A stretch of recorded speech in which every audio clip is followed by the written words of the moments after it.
기대해. 나에게 주신 하루를 때론 피곤하고 일어나기 싫고 널 깨우는 알람 소리에 짜증도 나겠지만 안녕하세요. 오늘도 부를 말씀 권순민 목사입니다.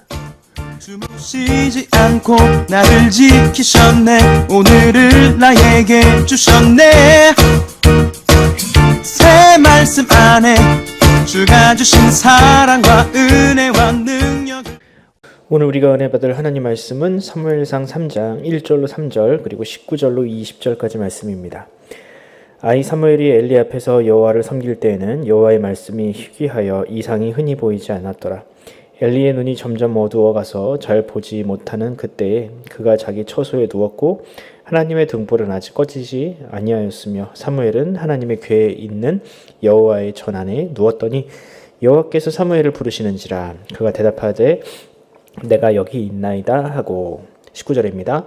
사무엘이 자라매 여호와께서 그와 함께 계셔서 그의 말이 하나도 땅에 떨어지지 않게 하시니 단에서부터 브엘세바까지의 온 이스라엘의 사무엘은 여호와의 선지자로 세우심을 입은 줄을 알았더라. 아멘. 오늘 설교 제목은 하나님의 사람이 중요한 이유입니다. 어떤 공동체든 지도자는 매우 중요합니다. 지도자가 어떤 사람이냐에 따라서 그 공동체는 흥하기도 하고 망하기도 합니다. 그럼 공동체의 운명은 지도자 한 사람에게만 달린 걸까요? 아닙니다. 지도자가 조금 부족해도 구성원들이 깨어 있어서 부단한 감시와 조력을 한다면 그 공동체는 안전할 수 있습니다. 그러나 보통의 사람들은 그렇게 하지 않습니다. 문제가 생기면 문제를 해결하기보다 그 문제를 이 지도자 한 사람 혹은 타인의 문제로 치부해버리곤 합니다. 마치 자신은 아무런 문제가 없고 오로지 지도자가 정치를 잘못해서 이렇게 된 것이라고 책임을 떠넘겨 버리는 것이죠. 우리나라는 요 근래 몇 년간 이런 악순환이 반복되어 왔습니다. 지도자가 선출되면 그 지도자가 정치를 잘 하도록 격려하기보다는 방관하고 실패하도록 몰아세웠습니다. 어떤 사람들은 여론을 형성하여 지도자를 허수아비로 만들어 버렸죠. 그럼 이런 문제가 우리나라에만 있을까? 사실 이런 문제는 민주주의를 채택한 나라, 소위 대의 정치를 하는 나라들이 가지고 있는 공통적인 현상입니다. 근데 본래 민주주의란 그런 게 아닙니다. 민주주의란 국민 모두가 책임 있는 주권자가 되는 것을 전제로 합니다.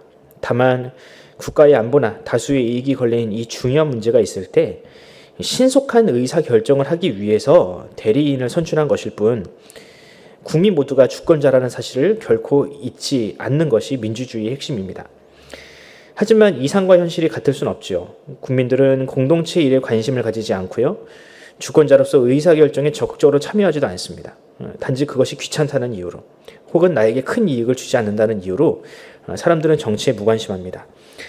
그래서 정치인들은 더 이상 자신들에게 그 권력을 이양한 국민들을 두려워하지 않게 되었으며 오히려 지배하려 했습니다. 그렇게 민주주의의 가치는 사라져버리고 국민들은 스스로가 주권자임을 망각해버리게 됩니다. 과연 그 사회가 정의롭고 공정한 사회가 될 수 있을까? 그래서 어떤 철학자는 이런 말을 남겼습니다. 모든 국가는 그 수준에 맞는 정부 혹은 지도자를 갖는다.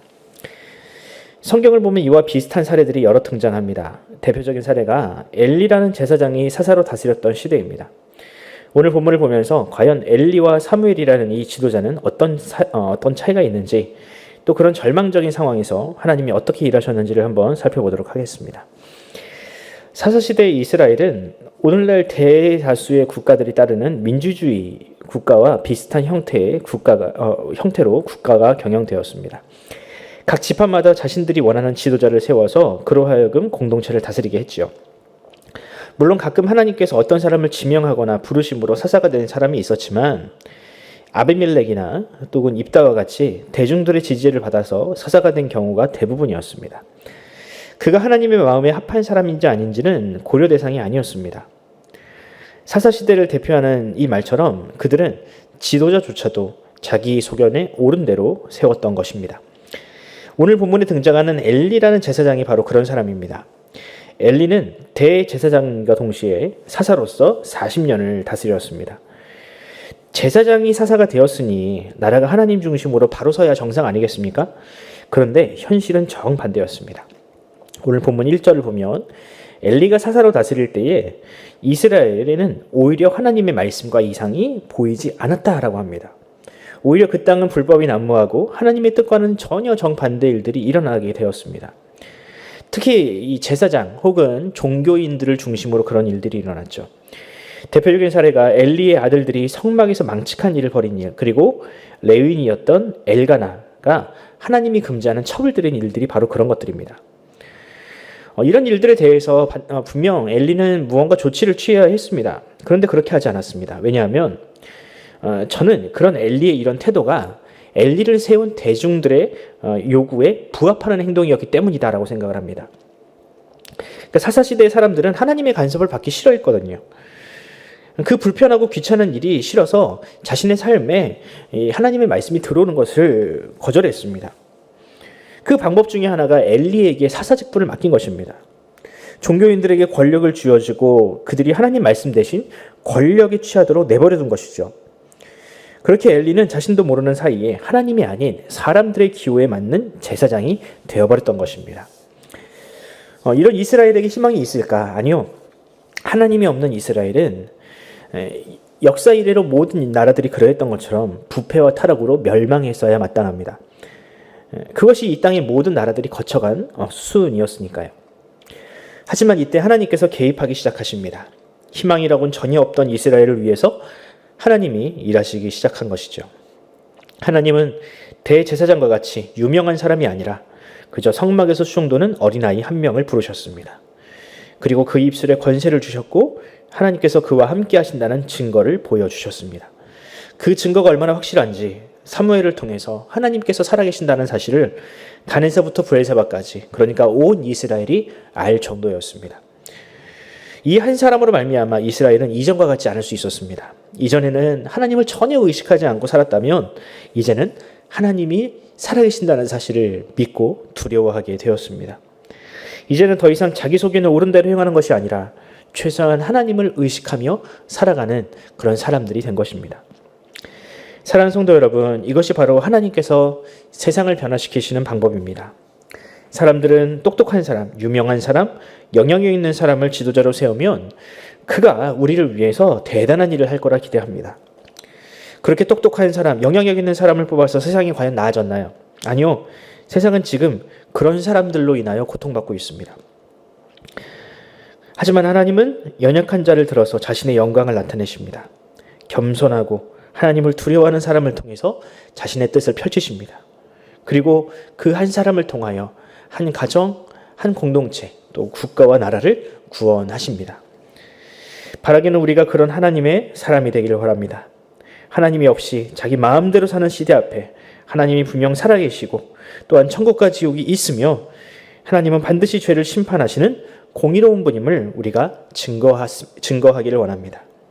그리하여 여러분들을 통하여 세상이 하나님을 만나고 구원을 받는 축복의 통로가 되기를 간절히 소원합니다.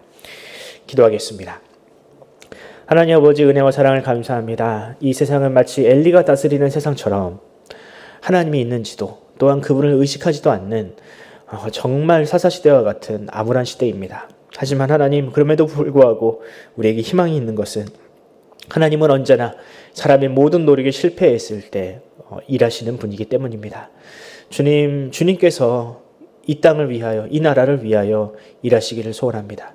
바로 우리를 통하여 사무엘과 같이 작디 작은 이 교회와 이 나라를 통하여 주님께서 일하시기를 소원하오니 주여 우리를 사용하여 주시옵소서. 감사드리며 우리 구주 예수 그리스도의 이름으로 기도드립니다. 아멘. 사랑하는 성도 여러분, 우리 함께 기도합시다. 이 나라 민족 또한 새로운 정치 세력이 등장을 했는데 주님께서 그들이 자기들을 위한 정치나 또한 경영이 아닌 하나님을 위한, 또한 이 나라를 위한 정말 두려워하는, 백성을 두려워하고 또한 하나님을 두려워하는 그런 사람들이 되게 해달라고 우리 같이 한번 기도하고 또 우리 다음 세대를 위해서 기도하면서 오늘 하루를 시작하도록 하겠습니다. 함께 기도합시다.